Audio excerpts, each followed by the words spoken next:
आज हम एक ऐसे विषय की बात करेंगे जो अधिकतर लोगों को नहीं पता होता है। अब ये मैं नहीं कहूँगा कि अधिकतर लोगों को नहीं पता होता, लेकिन लोग इस पे काम नहीं करते हैं। जैसे हम कोई कुंडली देखना शुरू करते हैं तो हमें क्या करना चाहिए? सबसे पहला काम 2 वर्गों में बांट देना चाहिए। क्या? एक पत्रिका को 2 भागों में डिवाइड कर देना चाहिए। 2 भाग कौन कौन से होते हैं? एक सभी लोग जानते हैं, राजा, एक रानी। ठीक, तो राजा ग्रह कौन है? सूर्य। रानी कौन है? चंद्रमा। इन दोनों की राशियां कौन है? 4 और 5। अब इसी हिसाब से बांटते चले जाइए। इनकी प्रजा कौन हुई? वैद्य कौन हुआ? सैनिक कौन हुआ? कमांडर कौन हुआ? और युवराज कौन हुआ? कौन सी राशि किस भाव में जाती है?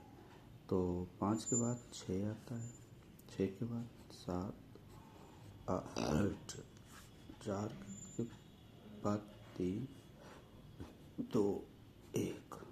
ठीक, अब कौन बचा? यहाँ बचा 9, यहाँ बचा 10, यहाँ बचा 11 और यहाँ बचा 12। ये डिवीज़न आता है। ठीक है, कितने हुए?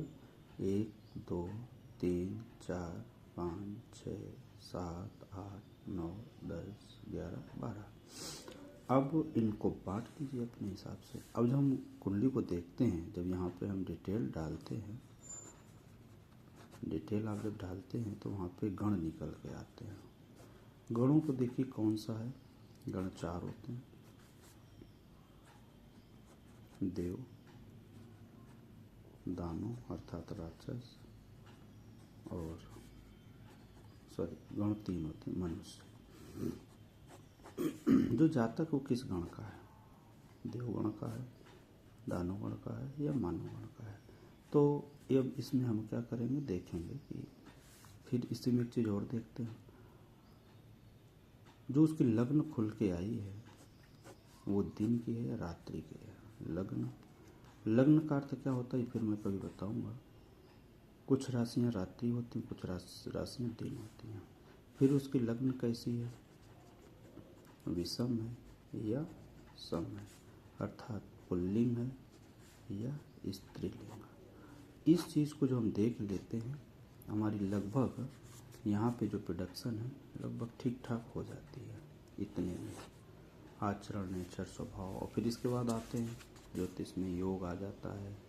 किसी योग में बात जातक जन्मा है, करण आ जाता है, संवत का भी फल मिलता है, दिन का फल मिलता है, तिथि का फल मिलता है।